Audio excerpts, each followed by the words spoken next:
이야기로 나를 바꾸는 책바퀴. 챗바퀴 안녕하세요. 달콤 쌉싸름 오바퀴. 마음이 불안한 직장인 준바퀴. 멜랑콜리한 예술인 큰바퀴입니다. 우리 준바퀴 목소리 약간 불안하죠? 저 좀 불안하네요. 자기소개 다시 하실래요? 아니요, 괜찮습니다.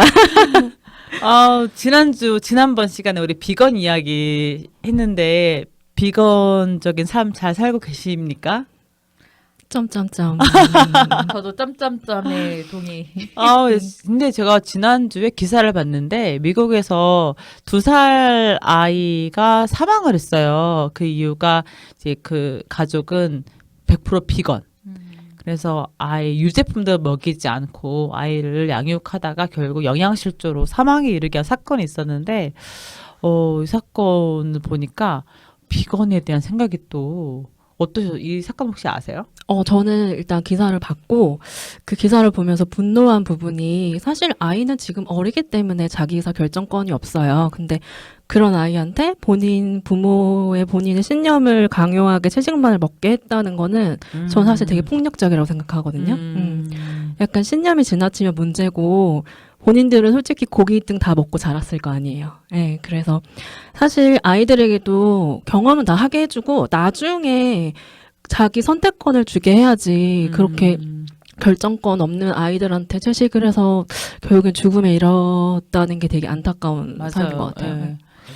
저도 폭력적이라는 말에 공감을 하고 저는 이제 남과 다른 선택을 하고 특히 이제 아이나 건강에 관련된 문제는 정확한 지식이랑 정보를 바탕으로 실행해야 된다고 생각하거든요. 그리고 그 정보를 가려내는 능력이 또 중요한 것 같아요. 요즘 유튜브만 보더라도 잘못된 정보들 너무 많잖아요. 이거를 이제 걸러지는 능력을 길러내는 게 진짜 필수인 것 같고 이 부분에서는 다양한 정보 루트를 네.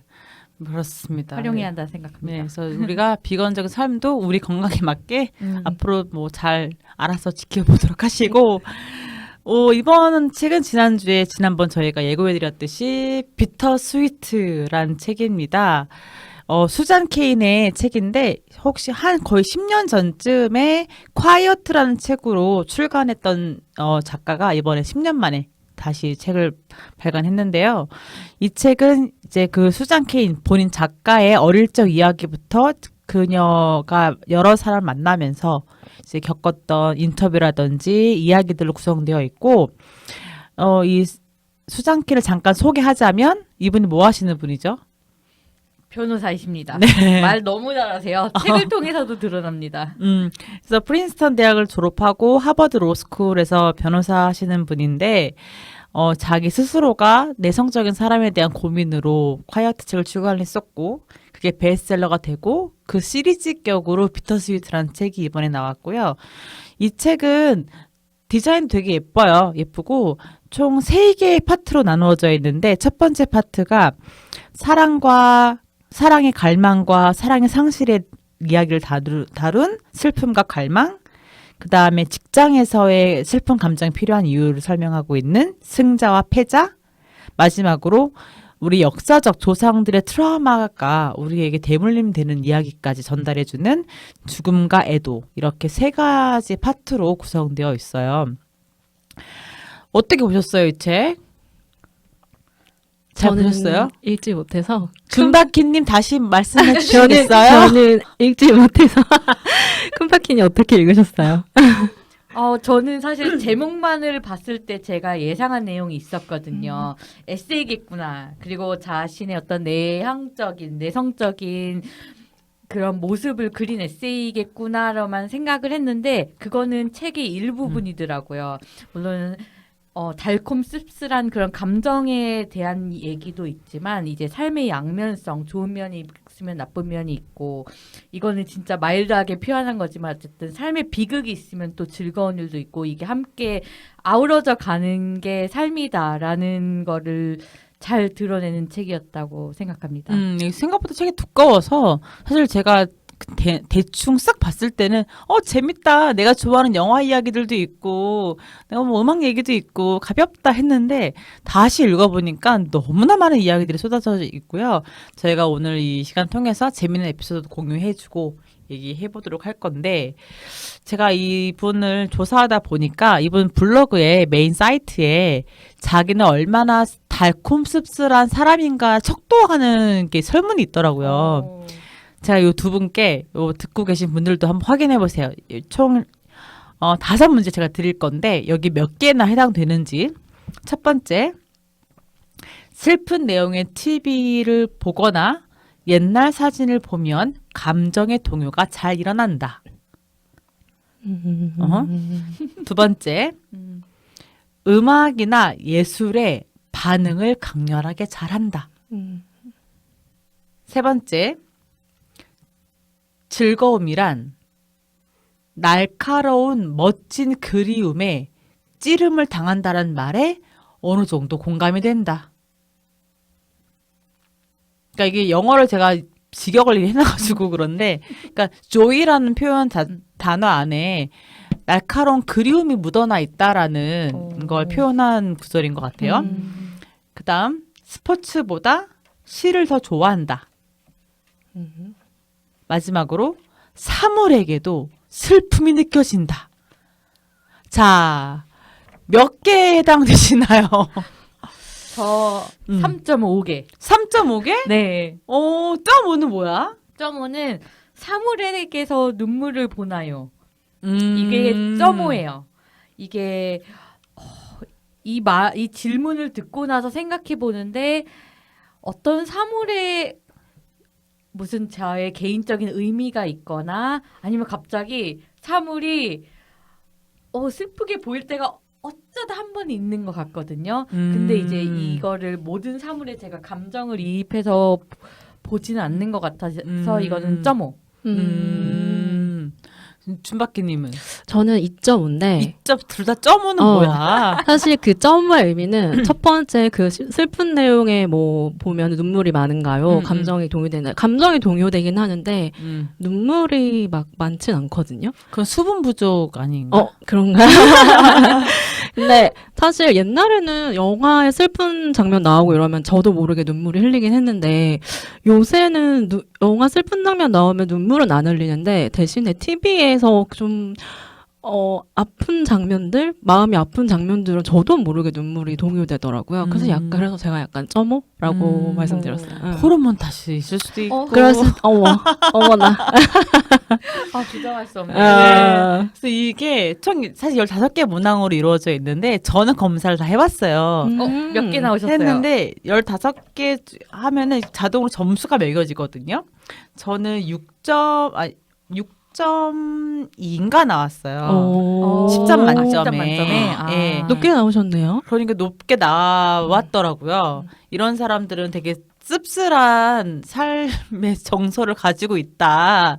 이렇게 되어 있고, 만약에 5개잖아요. 지금 한 2개 정도 하신 분들은, 하나에서 2개 정도 하신 분들은 그냥 낙관적인 사람이다라고 보고요. 한 3개 정도 왔다 갔다 하시는 분들은 낙관적인 상태에서 쓴맛도 보고 달콤도 보는, 그러니까 이런 상태.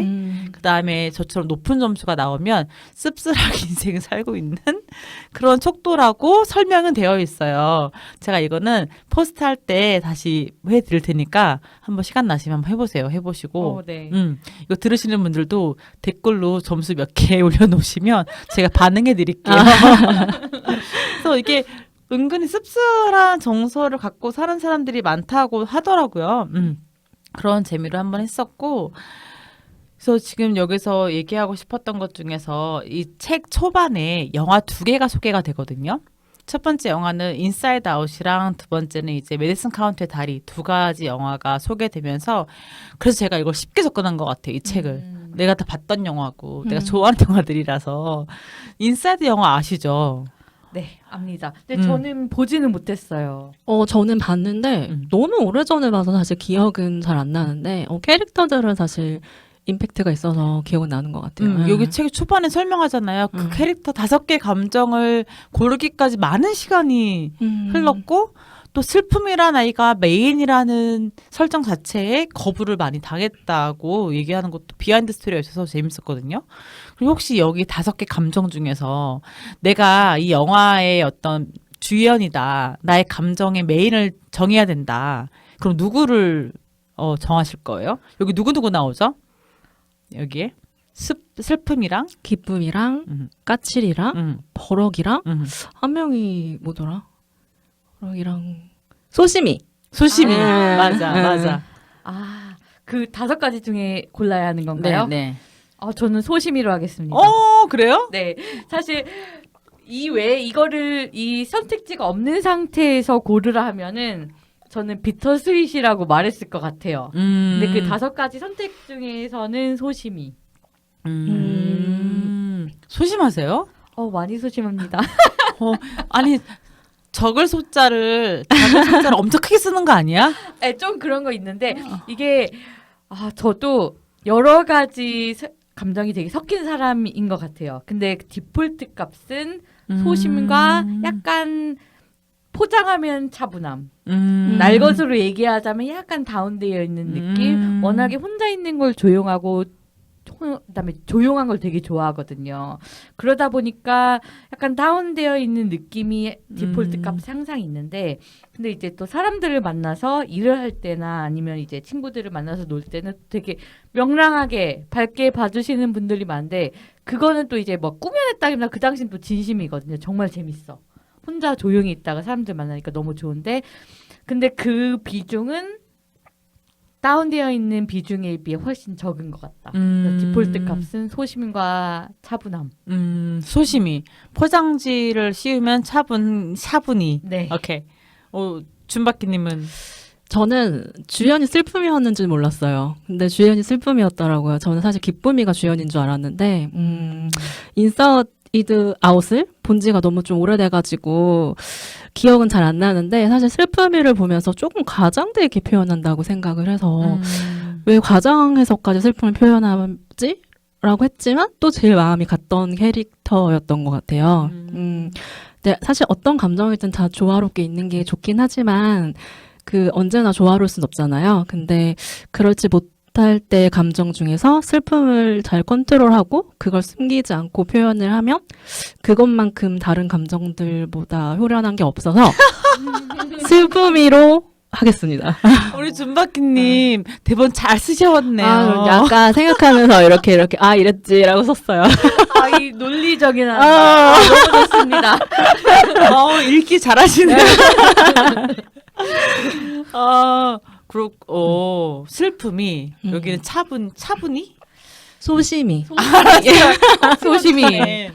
오바키님은 저는 조이인 것 같아요. 어울리세요. 네, 그러니까 그게 사회적 모습인 것 같은데 아까도 우리가 하나로 찝으라고 하니까 어려워서 그런데 굳이 저는 이제 혼자 스스로는 슬픔이로 해야 되나라고 했는데 제 생활 반경을 봤을 때 사실 즐겁게 살고 있는 것 같아요. 그래서 나는 조이가 이게 끝까지 고민한 부분이에요. 슬픔이 아까 조이할까 막 고민을 했는데 그래 나 기본적으로 사람들 만나고 내가 추구하는 삶도 그쪽인 것 같다. 그래서 조이로 나는 해야겠다라고 마음 먹었거든요. 혹시 비율로 얘기해 줄 수 있으세요? 그 슬픔과 조이의 비율. 비율이면은 슬픔이 70은 되는 것 같아요. 슬픔이 더 높네요. 네. 근데 이제 슬픔에 빠질 때, 그러니까 슬픔이 시간적으로 많이 이제 차지하고 있어서 70%일 수도 있는데 좋을 땐 또 에너지가 또 많이 나오잖아요. 좋은 에너지들이. 그래서 그 좋은 에너지가 커버하는 게 아닌가. 이제 질적으로. 양적으로는 슬픔이 많지만 질적으로는 좋을 때 확실히 좋으니까 커버를 해주고 있는 것 같은? 이 말씀 들으니까 되게 비터스윗의 그 삶에 있는 그 자기 기질에 있는 비터스윗을 너무 잘 표현해 주신 것 같아요. 슬픔이 비중은 더 높지만 나를 정의하는 건 조이다. 왜냐면 이게 나머지 부분을 잘 커버해 주기 때문에 되게 어떻게 정리 잘해주셨네요. 훌륭한 답변이네요. 네. 비터스위트의 삶을 살고 있네요. 네. 우리 매번 할 때마다 지난번에 비건적인 삶을 살고 있어요. 이러고 지금은 비터스위트의 삶을 살고 있죠. 이렇게 책 선정 잘해야겠네요, 우리. 네, 여러분 책이 이렇게 삶에 영향을 많이 끼칩니다. 좋은 책 많이 읽어요. 그래서 여기 혹시 재밌었던 에피소드 있어요? 이 앞부분에서 기억나는 영화라든지. 저는 예술가로서 사실 되게 이게 나를 저격한 책인가 싶을 정도로 첼리스트 얘기가 많이 나오더라고요. 혹시 첼리가 주 악기이신가 봐요? 네. 이렇게 직업 공개를 하는데 처음에 들어가자마자 첼리스트 얘기가 나오더라고요. 이 책을 추천해 주신 이제 오바키님께서 이걸 알고서 하셨나 싶기도 하고 중간에 또 이제 바이올리니스트 얘기 나오면서 악기 도난당한 에피소드가 나오거든요. 근데 이 부분 읽으면서 공감은 안 할 수가 없는 게 이게 현악기, 특히 현악기는 진짜 이제 고가의 악기들이 많잖아요. 저는 아직까지도 악몽 몇 개 꾸는 게 있거든요. 가장 자주 나오는 꿈이 악기 잃어버리는 꿈. 악기 망가지는 꿈과 잃어버리는 꿈 두 가지 같이 짬뽕되어 있을 수도 있는데, 근데 이분한테는 이게 실제로 일어났고, 그 악기가 비싸기도 비쌌지만, 이제 역사적으로 너무 가치 있는 악기를 잃어버렸을 때, 이것을 어떻게 감당하고 살아갈 것인가는 제가 감히 상상이 안 되더라고요. 매번 이제 꿈에서 나타날 정도로 항상 생각하는 부분이긴 한데, 이거 보면서 한번 또 이제 생각을 하게 됐어. 이런 일이 나에게 일어난다면 나는 삶을 어떻게 살아갈 것인가. 근데 이게 그 김민진이라는 네. 그 바이올리니스트 이야기잖아요. 그 사람이 첼로를 진짜 이건 내 운명이야. 이건 나의 소울메이트와 같은 운명이야. 한 순간 사랑에 빠져서 그 악기를 사랑하고 그랬던 악기예요. 그리고 잃어버렸어요. 이게 암암리에 거래되던 게 지금은 어느 부잣집에 잘 모셔져 있다고 얘기를 하고 있는데, 전 이게 조금 그쪽 시스템 몰라서 질문 드리는 건데, 이게 출처가 분명히 있는 악기잖아요. 어디 건지 알고. 네. 도난 당해서 뒷거래로 지하세계 거리로 흘러 들어간 거예요. 그거를 어디 있는지 아는데 못 찾아오는 게, 이 여자분은 그걸 다시 살 수가 없대요. 돈을 더 주고 살면 되는데 너무 비싸기도 하고, 자기는 이제 그 악기하고 인연이 이제 끝났다. 이제 그러니까 그 남자친구랑 헤어진 느낌으로 얘기하더라고요. 그 왜 헤어진 남자친구랑 다시 만날래? 그러면은 안 만나죠? 이미 끊어진 인연인데 또 만나진 않겠죠? 그쵸? 그런 동의한다고 느낌으로. 해도 그런 느낌으로 이 악기가 어디 있는지도 알면서도 다시 사려고 하지 않더라고요. 그것도 이해도 되면서 좀 안타깝고 슬프기도 하고 신기했는데, 왜 내가 잃어버린 악기를 왜 못 찾아요? 왜 다시 사야 돼요, 그거를?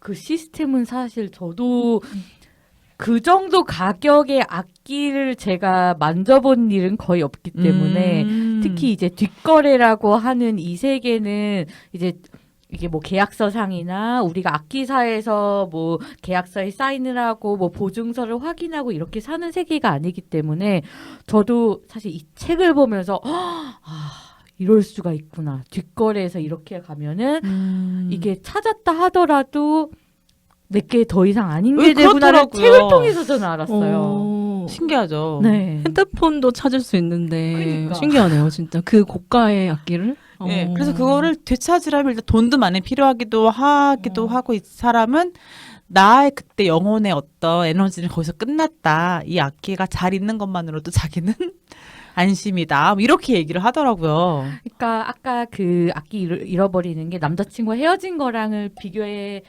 하셨다고 하는데 그 말을 되게 공감하는 게, 특히 이분은 음악을 너무 어렸을 때부터 해서 음악이 나고 내가 음악이다에 정말 그 결정치였을 것 같아요. 그리고 그 악기는 정말 그 중요한 수단이자 자신의 삶을 이제 대변하는 어떤 것일 수가 있는데, 그렇게 한번 잊어버렸잖아요. 그럼 거기에 이제 약간 각인이 되지 않았을까? 트라우마처럼. 그리고 그거를 다시 마주했을 때 이 악기를 통해서 내가 얼마나, 물론 슬픈 음악도 연주하지만 즐거운 음악도 연주하고 밝은 음악도 연주해야 되는데, 그거를 이 악기로 어떻게 표현할 수 있을까 그 생각이 조금 들더라고요.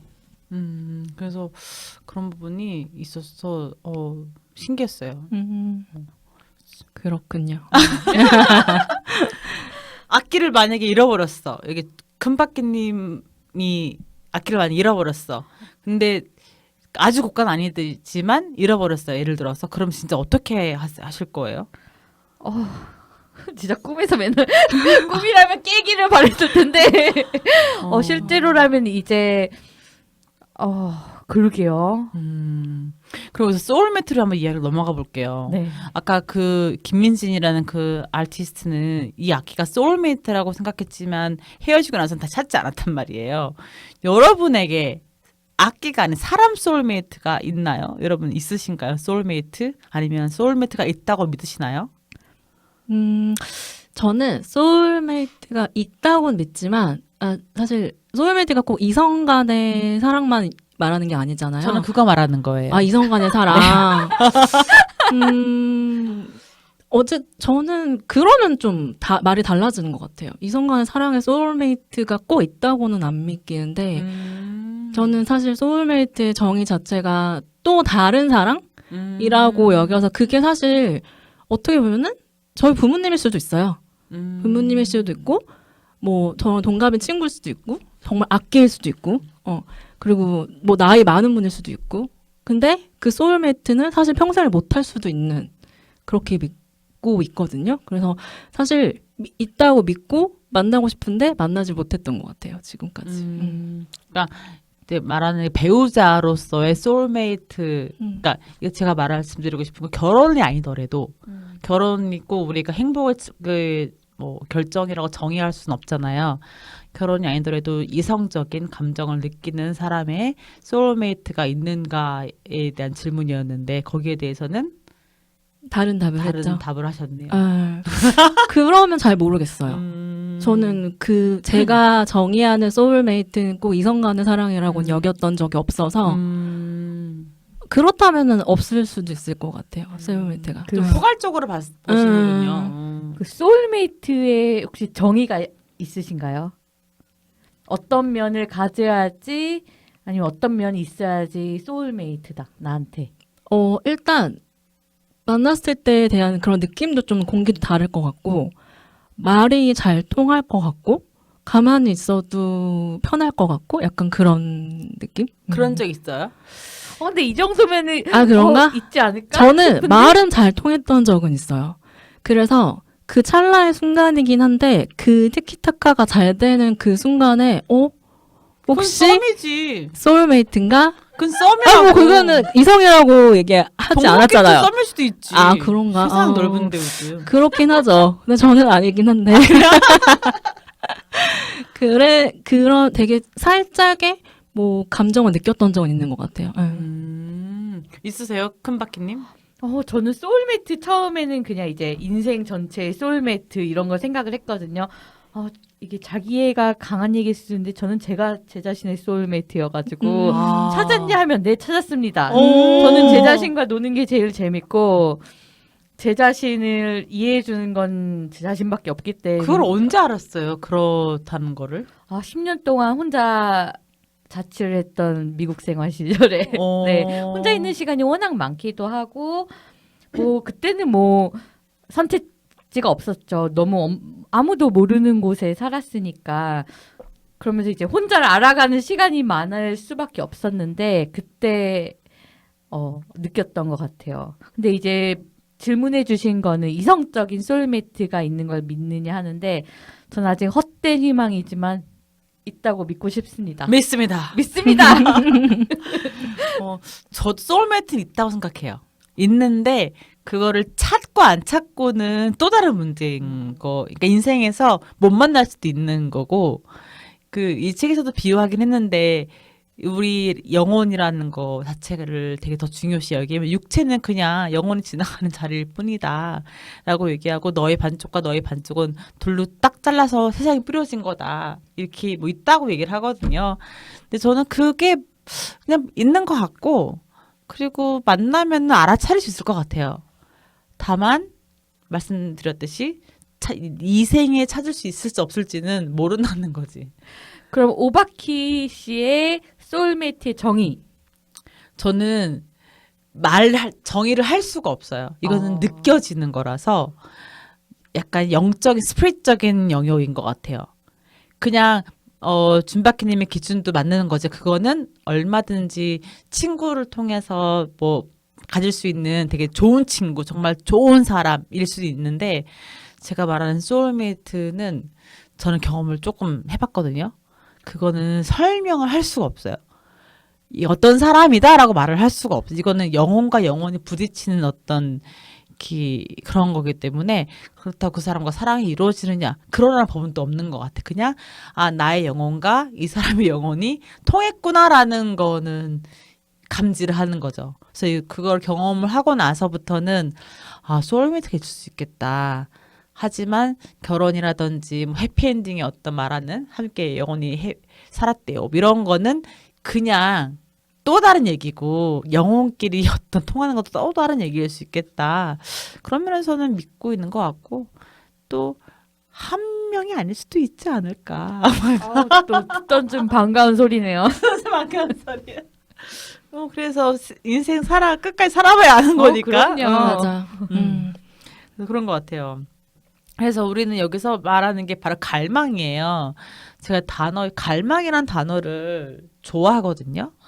사실 제가 제 카카오톡 스토리에 몇 년간 long for 갈망하다라는 게 되게 오랫동안 있었어요. 카카오 그 프로필 자기 소개하는 거기에. 그게 꽤 오랫동안 있었고 작년에 바꿨거든요. 그거를. 이제 long for 이 단어가 저는 와닿더라고요. 이게 갈망, 기다림, 뭐 그리움 이런 단어들이 왜 인간은 갈망을 하며 살까? 혹시 무엇에 갈망하고 계신가? 생각을 좀 해봐야 될 것 같은데. 갈망은 진짜 인간의 본성 중 하나가 아닌가. 그리고 되게 강한 본성 중 하나가 아닐 거라고 생각하는데 항상 뭔가를 이제 갈망하고 시도해보고 또 실패하고 갈망해서 얻었는데 내가 생각했던 게 아니네 하고 또 실망하는 그 과정이 인생에서 너무 큰 부분인 것 같아요. 그리고 그러면서도 또 갈망하고. 근데 저는 갈망한다고 하면은 그 삶의 주기에 따라 되게 다른 것 같은데 학생이었던 시절이 오래였으니까 졸업이 갈망이었을 때가 오래 이해하시겠지만 그 졸업이 갈망이었던 적이 있었고 나 꿈 꿨잖아. 꿈에 나온다니까요. 교수님이 꿈에 나왔어. 이제 졸업하실 때까지 꿉니다. 그 졸업하고 나서도 좀 꿔요. 이게 졸업했구나를 정말 몸으로 와닿을 때까지 계속 꾸실 것 같아요. 졸업이었다가 이제 졸업하고 사회생활 하니까 이제 무슨 경제적인 안정도 갈망이더라고요. 이것도 있고 그 다음에 제가 좋아하는 일을 찾는 거 그리고 주위에 좋아하는 사람들과 함께 사는 삶 이런 거를 계속 갈망하면서 지금 사는 것 같아요. 갈망. 무엇을 갈망하시나요? 저도 듣다 보니까 언제쯤 마음 편하게 살 수 있을 거에 대한 갈망? 근데 그 마음 편함 자체가 근데 요즘도 생각 드는 게 일할 때 사람 관계도 그렇고 언제쯤 스트레스 안 받을 수 있지? 라는 걸 굉장히 요즘도 되게 갈망하거든요. 정말 그래서 저도 꿈에서 계속 일적인 게 나와요. 꼭 이런 거는 저도 모르게 스트레스를 받고 있다는 건데 나는 언제쯤이면 그러니까 편하게 마음 스트레스 안 받고 일을 하고 뭐 인간관계를 받아들이고 이럴 수 있을까에 대한 갈망이라면 갈망을 하고 있는 것 같아요. 해결이 안 되는 걸 갈망하고 계시네요. 맞아요. 그래서 갈망이 강한 거 아니겠습니까? 그러네. 해결될지 안 될지 모르니까. 그러니까 스트레스 없는 일이 어디 있으면 맞아요. 그래서 친구들한테 야 뭐지? 그 사람 안 부딪히고 할 수 있는 일 뭐니? 근데 모든 게 안 부딪히고 할 수 있는 일은 없더라고요. 남의 돈 버는 거니까. 근데 그럴 거면 차라리 제 성격, 제 마음이라도, 그러니까 그런 게 되게 묻어난 분들도 있으시잖아요. 그렇게 좀 바뀌었으면 좋겠는데, 많이 바뀌긴 했는데 좀 더 바뀌어야 될 것 같긴 해요. 그래야지 또 제가 제 스스로 좀 더 편해질 수 있을 것 같아가지고. 묻어난 사람들은 타고난 걸까요? 아니면 무뎌진 걸까요? 전 타고난 것 같아요. 아. 타고났습니다. 저는 음. 이 여기에 덧붙여서 타고난 기질 플러스 타고난 환경까지가 사람을 묻어나게 만드는 것 같아요. 이게 완전 그 유전자 속에 그 묻어남이 이게 탑재되어서 태어난 거 플러스 이제 무슨 가정 환경이나 부모님들 아니면 친구들 직업적인 면에서 사람을 조금 더 묻어나게 만들어주는 그런 환경이나 직업군이 있다고 저는 믿거든요. 왜냐면 지금 우리 큰박기님께서는 굉장히 묻어나지 않는 직업군이 계시거든요. 음악과 예술하는 사람들이 얼마나 무덤과는 뭐 담을 책에도 쌓았죠. 나오죠. 네. 그러니까 이런 사람 속에 있으니 이게 예민함이 더 발달할 수밖에 없는 직업군이 계시다 보니까 또 다른 환경을 만들어주는 게 물리적으로 오히려 더 건강에 도움이 될 수 있겠어요. 그렇죠? 너무 공감합니다. 이게 너무 음악 속에 빠져 살면은 이게 예민하게 항상 이 센서를 항상 탑재하고 살아야 돼. 내 음악에서도 그렇고 그리고 이게 음악 하다가 일상으로 돌아올 때 이게 스위치가 빨리 이렇게 온앤오프가 되는 게 아니기 때문에 그 예민한 그게 일상으로 가져올 때가 있거든요. 그럼 살기가 너무 힘들어요. 그래서 그 스위치를 켜고 끄는 방법이라기보다는 이제 이렇게 책 팟캐스트라든지 아니면 아예 완전 다른 취미를 가지는 게 저는 도움이 되게 많이 됐어요. 지금도 그래서 이 일 말고 제가 어떻게 즐기고 집중할 수 있는 좋아하는 것을 찾는 게 저의 갈망의 한 종류이기도 하고요. 이쯤에서 갑자기 드는 생각이 영화 박쥐 아세요? 네, 알아요. 저는 그 잘 박찬욱 모르는데. 감독의 아. 박쥐인데 영어 제목이 Thirsty거든요. 오. 그게 이제 결국 이 인간의 어떤 욕망, 갈망을 다룬 영화이긴 한데 갑자기 그게 떠오르네요. 어떤 면에서 혹시 떠오르셨을까요? 그냥요. 이게 또 혹시 무슨 예술가한테 추천해 주시는 영화이신가? 네, 그거는 전 어렸을 때 봤는데 그 박찬욱 감독 영화가 너무 센데도 불구하고 굉장히 저는 사실 한국어 제목 박쥐라는 거에서는 별로 공감을 못 받았고 thirsty라는 목마름 거기에 대해서 인간의 욕망과 욕정 또는 갈망을 되게 원초적으로 잘 그려냈다라는 생각이 들어서 그냥 갑자기 이게 떠올랐어요. 뜬금없이. 네. 이게 욕망, 갈망 이 말을 들으니까 생각나는데 책에 이제 메디슨 카운티의 달이라는 그런 이제 영화 소설이 나오잖아요. 제가 진짜 좋아하는 소설이에요. 저는 이 소설을 이제 책에서 봤거든요. 근데 책에서 대충의 줄거리가 나오는데 여기서 약간 스포가 될 수도 있고 안 될 수도 있지만 괜찮아요. 되게 오래된 영화야. 해도 돼. 네. 혹시 불편하시면 약간 스킵해 주세요. 해주세요. 아니요? 네. 근데 이게 이제 불륜일 수도 있는 소재를 다루고 있거든요. 근데 요즘 흥행했던 영화 중 하나 헤어질 결심이랑도 연관을 안 지으려야 안 지을 수가 없더라고요. 헤어질 결심도 이게 불륜으로 보느냐 아니면은 이제 인간의 갈망 어떤 채워지지 않는 그런 욕구를 이게 뽑아낸 그런 쪽으로 보느냐에 대해서 한번 얘기를 나눠보면 재밌을 것 같다는 생각을 했어요.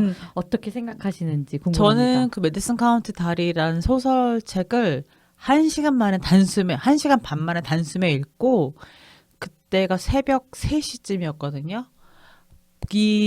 이거를 어떻게 할 수가 없어. 이 감정을 어떻게 주체할 수가 없어서 그 길로 그 시간에 안 자고 있는 친구 있죠.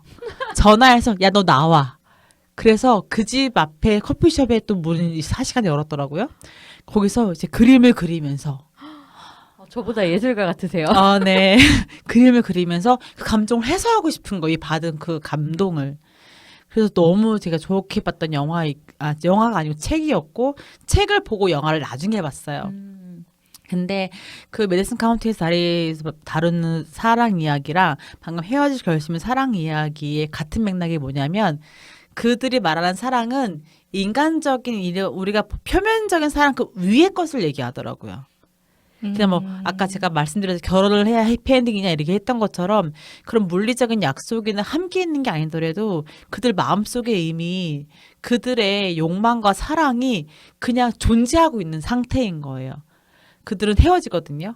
헤어지지만 그들이 사랑했던 순간과 그리워하고 있는 것 자체도 다 사랑이라고 얘기를 하는 거에서는 너무 공감을 하고 저 갑자기 흥분했죠. 너무 좋아하는 영화, 둘 다 내가 너무 좋아하는 영화들이에요. 감성이 나는 맞더라고 그런 게. 그래서 그건 약간 제도적으로는 불륜이래 맞지만 그걸 넘어선 사랑 이야기라고 저는 그렇게 생각해요. 그 부분 되게 잘 찝어주신 것 같아요. 많은 이제 해피엔딩 영화들 아니면 로맨틱 코미디, 로맨스 영화들 보면은 결혼해서 행복하게 잘 살았습니다로 끝났고 그게 사랑의 결말이라고 생각하고 그게 사랑의 이야기라고 생각을 하는데 그 말씀해주신 것처럼 그리움, 갈망 이런 것도 사랑의 한 종류고 물론 이게 내가 이런 종류의 사랑을 하고 싶냐는 이제 다른 문제지만 어떤 예술 작품으로서 감상할 때는 이것도 사랑의 한 영화다. 어떤 되게 강렬한 사랑의 한 영화다라는 점에서는 공감하는 부분인 것 같아요. 보셨어요? 아니, 저는 안 봤어요. 근데 말씀 들어보니까 그렇게 보면은 그런 감정을 사람들 두 분도 되게 좋게 보셨다고 하셨잖아요. 그런 걸 끌어내기 때문에 그걸 영화에서는 현실적으로 사실 안 좋은 거잖아요. 근데 그런 게 사람들의 감정을 동요할 걸 아니까 그걸 영화로 만들어서 더 동요를 하게 만드는 부분인 것 같아요. 그래서 이 책에서 하는 말이 이렇게 설득을 해요. 슬픔이 나쁜 거냐. 너는 슬픈 노래 좋아하고 슬픈 음악 좋아하고 슬픈 영화 좋아하지 않냐. 이게 왜 인기가 있겠니? 왜? 슬픔이 너가 더 공감하기 때문이야. 슬픔은 그야말로 공감하는 수단이다라고도 표현해놨거든요. 그래서 거기서 저한테 아까 단조 음악 얘기하셨죠? 네. 예.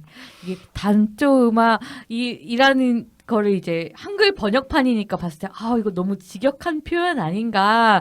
이게 단조 음악이 음악 전공하지 않으신 분들이라면은 조금 어려운 저희 다 개념. 배우는 단어예요. 마이너 다 배웁니다. 저 음악 압니다. 이렇게 할 때 저는 이제 제 학생들이 이해할 수 있냐를 했을 때 이해하는 학생 반, 못 이해하는 학생 반일 것 배웠잖아. 같거든요. 가단조, 나단조. 슬픈 배웠죠. 느낌. 맞습니다. 시험 봤는데. 그러면 다 저보다 이제 잘 아시리라 생각을 하고 얘기를 해보자면 슬픈 음악 저는 되게 좋아하거든요. 저는 이제 뭐 플레이리스트를 만들어서 보면은 슬픈 음악이 시작부터 끝까지예요. 네, 너무 좋아요. 근데 이제 슬픈 음악이라기보다는 슬프다는 거는 그 음악을 표현하는 그 형용사 중에 하나라 생각하고 슬픔 플러스 뭐라 하지? 좀 더 깊은 내면을 드러내는 뭔가 담담함도 그 음악을 표현하는 것들 중에 하나고 제가 좋아하는 음악을 예로 들면 저는 말러의 음악을 되게 좋아하거든요. 그 음악을 들으면은 진짜 우주의 모래 하늘이 된 것 같아요. 뭔가 이런 정말 내 존재는 작구나 이렇게 큰 뭔가 고개 숙이게 만드는 그런 느낌이 있는데 이제 헤어질 결심에서도 말러의 음악이 나와요. 제가 좋아하는 음악 중 하나인데 교향곡 5번의 사학자 꼭 들어보십시오. 이거 들으면은 지금 음악방송 안녕하세요. 지금 여러분께서는 클래식 FM 클래식 FM 마이너 이거 들으면은 슬픔이라는 단어로는 표현하기 어려운 음악이에요. 정말 고개 숙이게 만드는 그 음악인데 이것도 추천드리고 또 하나 더 이게 영어가 아니라서 발음 힘든데 교향곡 2번에 성악곡이 하나 나와요. 울릿라고 도거가 아니까 네 맞아요 나오는데 이 노래를 들으면 가사 하나도 모르거든요. 전혀 모릅니다. 하지만 이 노래가 주는 그 느낌 때문에 어떤 걸 노래하는지 너무 잘 알겠어. 저는 이거를 이제 어디 연주회 가서 연주를 하면서 들었는데 와 정말 고개 숙여지는 음악에 절정입니다. 들어보시면은 숙연해져요. 제가 꼭 듣고 다음 때 제가 리뷰를 네. 한번 해드릴게요. 네, 이런 역시 음악 좋아하시는 음악 하시는 분들이면, 네. 분들이랑 있으니까 이런 얘기 듣네. 그러면 음악을 듣는 게 내 슬픈 감정에 대처하는 방식이세요? 네. 그럼 이분은 우리 큰바퀴님은 직업도 음악인데 슬픔에 대처하는 것도 음악이면은 항상 대처를 잘하고 계시네요. 근데 또 음악으로 대처한다기보다 정말 슬플 때는 이게 제가 하는 단계들이 있는데 우선은 다른 집중할 것을 찾아요. 무엇을 배워야 하는 거. 아니면은 우선 잠을 조금 잔다든지 왜냐면 시간이 지나면 약간 깨이는 게 있거든요. 그리고 일기를 써요. 글쓰기. 네. 여기 책에서도 글쓰기에 대해서 언급을 하는데 글쓰기 뭐라고 나와 있죠? 이제 글쓰기를 하게 되면은 이 자기 감정을 날 것으로 막 쓰게 되면은 나중에 이걸 쓰고 나서 그 후련해짐도 있는데 읽었을 때 약간 감정과 조금 분리가 되더라고요. 네. 그런 면에서 이게 약간 치유가 되는 치유라는 말 너무 오그라들어서 싫어하는데 그런 과정이 저는 느껴지는 게 보여서 정화가 되는 거죠. 감정의 정화가 정화. 네. 그래서 이게 이렇게 예전에 명상들 수업 들었을 때도 약간 연결이 되는 부분인데 내 안에 드는 이런 부정적인 감정을 그냥 바라보라고 하더라고요. 어떤 그거를 같이 객관화해서. 판단을 하지 말고 바라보라고 하는데 저는 그게 일기를 쓸 때 잘 쉽게 돼요. 그래서 이제 글쓰기를 통해서 많이 이렇게 감정을 이렇게 슬픔을 이겨내는 것 같아요, 저는. 다른 두 분은 혹시 어떤 방법이 있는지 저는 궁금해지네요, 그래서.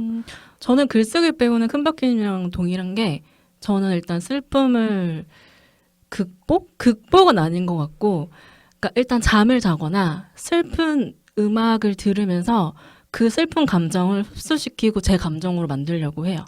네. 극복이라는 단어는 좀 어울리진 않는 것 같은데 그렇게 하면 조금 마음이 그 감정도 내 감정이야 하면서 흡수가 되는 그렇게 받아들이는 거네요. 네, 받아들이는 여기서 거예요. 이 책에서도 네. embrace 하라고 나와요. 감정들을 끌어안아라.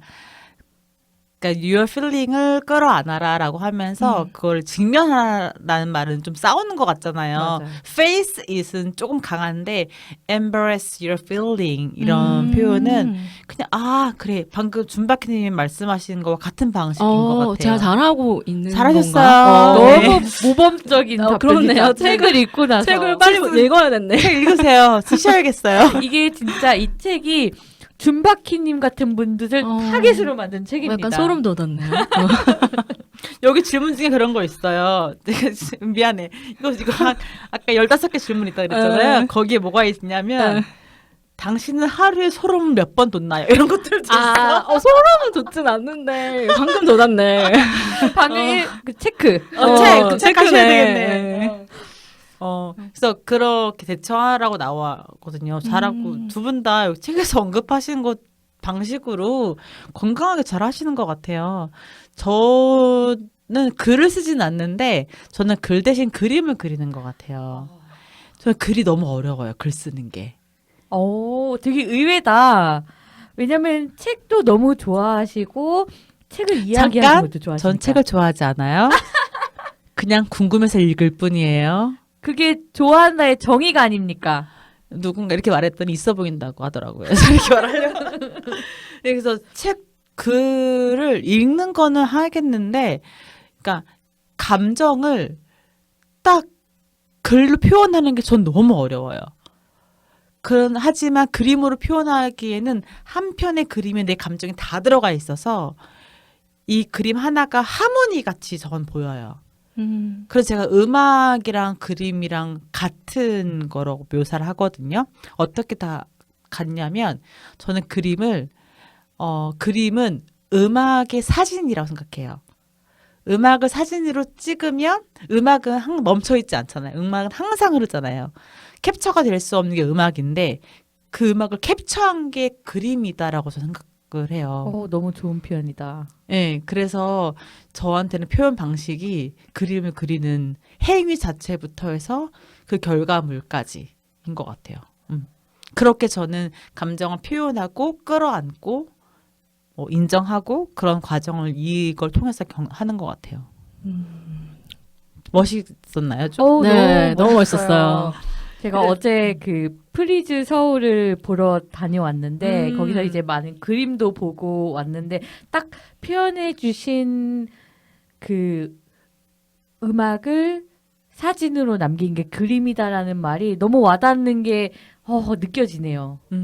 네, 그래서 저는 그렇게 잘 하고 이렇게 말하면 제가 그림 되게 잘 그린 사람처럼 보이긴 하는데 잘 그릴 필요가 있나요? 자기의 감정을 네, 표현하는 그래서 저는 그게 수단인데. 정말 그 수단이기 때문에 저는 즐겁게 그렇게 하고 또 방금 우리가 지금 하고 있는 이런 것도 하나의 방법인 것 같아요. 이렇게 말로 표현하고 서로 얘기 들어주고 공감해주고 소통하는 거잖아요.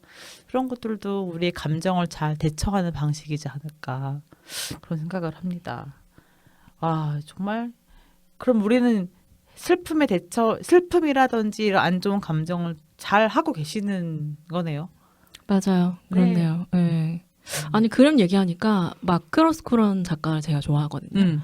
근데 정말 그림이 그냥 되게 그냥 선 이렇게 형상화 되어 있는데 제가 그분 작품을 보러 가서 눈물이 나더라고요. 그 약간 그 그림 그림 형용하는 거랑 약간 그걸 느꼈어요. 그래서 왜 눈물이 나던가요? 모르겠어요. 그냥 그러니까. 봤어요. 그런 게 영혼을 건드려준 거라니까.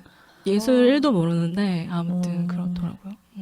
그러니까 같이 그림 한번 또 보러 가셔야겠네 네, 우리. 저희 또 이제 갤러리 투어 한번 한번 해야죠. 해야지. 이 책을 한 문장으로 표현해 보면 어떨까요? 저는 읽겠습니다. 저와 동일시하는 것 같네요. 큰박해님 어떤 사람에게 추천해주고 싶으세요? 저는 미래의 소울메이트에게 추천하겠습니다. 오. 네, 이게 책 참 내용 자체 너무 좋지만 약간 지루하게 좀 읽었던 부분도 있음에도 불구하고 이 책을 읽고 이걸 받아들일 수 있는 사람과 생을 함께 해야겠다. 맞지. 여기에서 약간 어두운 부분 중에 하나가 그 홀로코스터? 이제 국가의 슬픔 얘기하면서 슬픔이 대를 내려온다고 했던 부분도 되게 많았어요. 처음부터 거의 끝까지 이렇게 나오는 것 같아요. 이 수잔의 아버지 세대의 그 유대인 학살을 겪어했던 사람들의 슬픔이 자기까지 전달해 온 걸 이렇게 기술하고 있더라고요. 그래서 이게 그런 부분 때문이라도 이게 아주 쉬운 책은 아니었던 것 맞아요. 같아요. 예. 그래서 이런 것들을 공감할 수 있는 사람과 아까 저희끼리 얘기할 때는 저는 준박희님께 추천해드리고 싶습니다. 그랬잖아요. 바뀌었네. 제가 저한테 추천해서 그런가요? 아니 이미 너무 잘 읽으실 것 같아가지고 이미 한 명 영업했으니 다른 한 명한테 영업을 해야겠다. 그런 의미에서 답변을 드렸습니다. 저는 이제 저랑 비슷한 상태인 사람 읽으면 좋을 것 같아요. 이게 수잔 케인의 quiet란 책 좋았던 사람 읽으면 좋을 것 같고 또 요즘 MBTI로 introvert냐 extrovert냐 얘기 많이 있잖아요.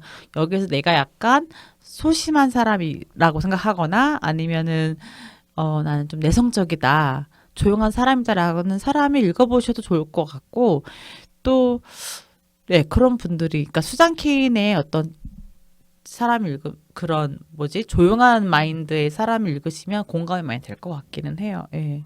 공감도 많이 되고 힘도 많이 되는 것 같아요. 요즘 특히 자기 PR 잘해야 되는 시대잖아요. 맞아요. 근데 그 PR 하는 것과 밝게 보이고 명랑해 보이는 것이 이제 같이 가는 기질인 것 같은데 그러지 않아도 된다. 내향적인 것도 삶에 너무 중요한 한 부분이고 이게 삶의 어떤 성취를 이루는데도 되게 중요한 원동력이 될 수 있다. 이런 힘을 주는 책인 것도 같습니다.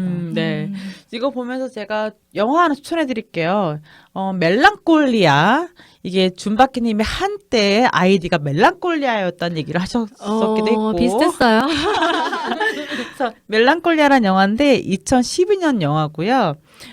커스틴 던스트하고 키퍼 서덜랜드 주연의 영화고 기분이 되게 멜랑콜리해지는 특이한 영화긴 한데 미적 감각으로는 좀 저는 괜찮았어요. 이게 막 기쁜 영화고 즐거운 영화는 아니지만 우울증의 어떤 극대화된 어떤 영화라고나 할까? 궁금해지네요. 네, 그래서 이거 추천해드리고 저희 다음 책은 조금 더 가볍고 일상적인 이야기로 찾아뵐 수 있을 것 같아요. 다음 책이 뭔가요?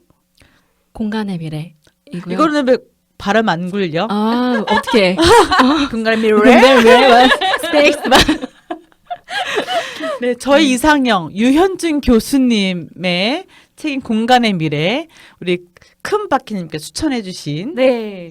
저희 셋이 모여서 독서 모임을 한번 했던 책이기도 셋이 아니라 이건 독서 모임을 했구나. 그래서 독서 모임에서 너무 재밌게 읽었고 그다음에 저희 여러 장르를 아우르는 독서 팟캐스트가 되고자 골라봤습니다. 네, 다음 시간에는 유현준 교수님의 공간의 미래로 찾아뵙도록 하고 오늘 참 두 번째 시간인데 재밌었네요. 역시 조금. 예. 점점 편해지는 게 느껴지고 이게 대본도 써오긴 하는데 대본에 있는 얘기하면 딱딱해지는 게 느껴져요. 느껴지죠. 제가 확실히 네 느껴지네요. 이건 그냥 저한테 즉흥으로 해야 돼. 저도 저한테 즉흥으로 해야겠어요. 그래서 그런 부분들 저희도 계속 발전하는 개선되는 또 이걸 또 들어주시는 저희 지인분이나 다른 청취분들이 또 댓글로 피드백 주시면 거기에 또 저희가 댓글 달아드리면서 같이 발전하는 팟캐스트가 되길 바랍니다. 오늘 즐거웠고요. 지금까지 씁쓸하지만 조이하게 사려는 오바키 마음의 불안을 흡수하려는 줌바퀴. 소울메이트에 대한 희망을 버리지 않은 멜랑콜리한 큰바퀴였습니다. 감사합니다. 감사합니다.